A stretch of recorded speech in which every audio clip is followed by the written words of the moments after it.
What if I told you that there's an exercise that burns a ton of calories, instantly rewards you for all of your hard work, and is so engaging that you'll forget you're even working out?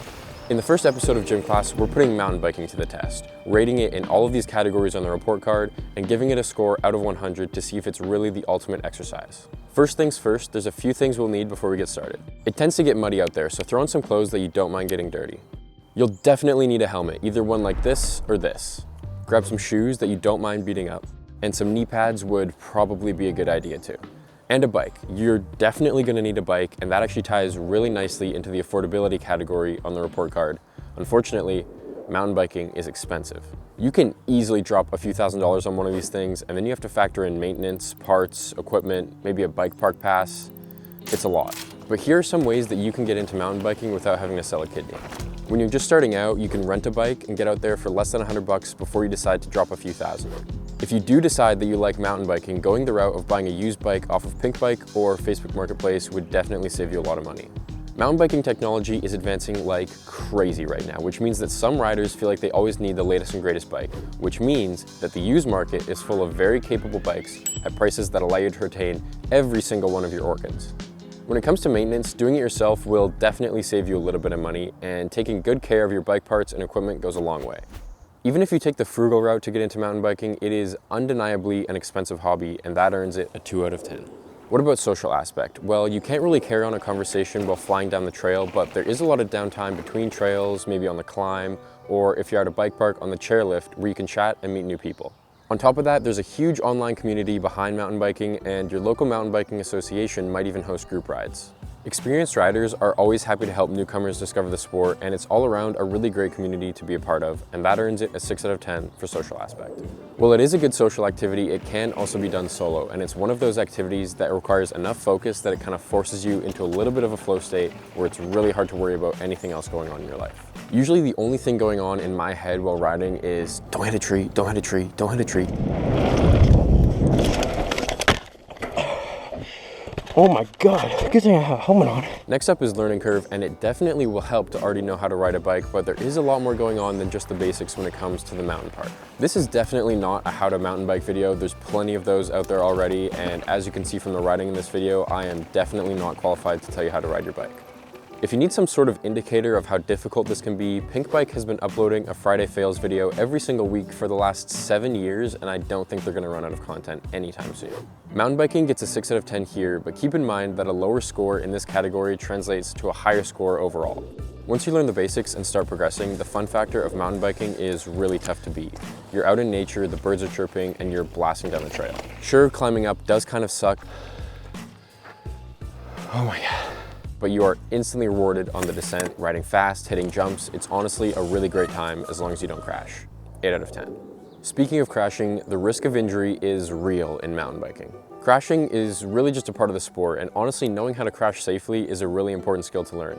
When things go wrong, they go wrong really fast. There's a pretty long list of potential injuries if you do crash, but on the bright side, if you keep the rubber side down, you won't experience any of the harsh, repetitive impacts that you get from something like running. Overall, the risk of injury is still quite high, 8 out of 10. Location accessibility is an interesting one for mountain biking. Realistically, you can pretty much ride anywhere, but you're probably gonna have a lot more fun on actual mountain biking trails. And depending on where you live, those might be hard to come by, and they could also be shared with hikers. If that is the case, be respectful on the trails, say hi to people, or at least nod to them, yield to hikers, and let them know how many riders are behind you. If you want the trails to yourself, I'd recommend going out early in the morning when you'll only have to share the trails with slugs. Depending on where you live, the trails that you have access to are going to vary a lot in terms of how fun they are, but chances are there's somewhere nearby that suits one of the mountain biking disciplines and is a decent place for you to ride, and for that, I'll give it a 5 out of 10. The reliance on weather isn't too heavy for mountain biking. Obviously, a nice sunny day is ideal, but you definitely can still ride in the rain. Just be aware that every wooden feature is going to be really slippery. If you really want to, you can even ride in the snow, but if it's just too cold, there are some indoor facilities with pump tracks, jumps, and airbags. I'll give it a 4 out of 10 here. Calories burned per hour is where mountain biking really shines. In my testing using this heart rate sensor, I averaged 830 calories burned per hour. Of course, this is the first exercise that I'm testing, so I can't really compare that number against other forms of exercise just yet, but I think that's going to be a pretty hard number to beat for something this fun. I think there's a common misconception that mountain biking is all cardio. You pedal up the hill, that part's hard work, but then you breeze down the hill and that's easy, and then you're done. In reality, there's a lot more going on. Mountain biking actually engages a lot more muscles than you might think. Obviously, the legs are doing a lot of the work, especially on the climb, but when it comes to the descent, you're quickly going to realize after your first ride that that is a full body workout. On top of that, the terrain kind of creates intervals for you naturally. You can't really fake it or take shortcuts. The mountain dictates the workout. Finally, wow factor, and mountain biking definitely delivers here. Whether it's scenic views or other riders doing something really cool or just encountering wildlife on the trail, there's a lot of opportunities to see something really cool on a mountain bike, and for that, I'll give it a 7 out of 10. After adding all of these categories up, the final score is 62 out of 100, and since this is the first exercise to be graded on the report card, I don't really know if that's good or bad. But here are some things to consider about that score. First of all, I mountain bike a lot. It's one of my main hobbies, so I am probably pretty biased towards it. Second, if you have a medium to large sized dog, they might make for a great trail dog, which might make mountain biking even cooler. My dog doesn't meet that criteria, so I can't say for sure, but I could be leaving some points on the table there. And finally, I live in BC, which is pretty much the greatest place on earth if you're interested in mountain biking, so I am definitely pretty spoiled when it comes to the trails that I have access to. So is mountain biking the best exercise? Well, that depends on which of these categories mean the most to you. The best exercise is the one that you'll actually do consistently. If you disagree with any of the ratings that I've given mountain biking, feel free to make your own copy of the report card and fix all of my mistakes. It's linked in the description. If this made no sense to you at all, check out this video that explains the gym class series. Thank you for watching. If you enjoyed this video, comment down below which form of exercise I should test out next, and subscribe to make sure you don't miss those videos.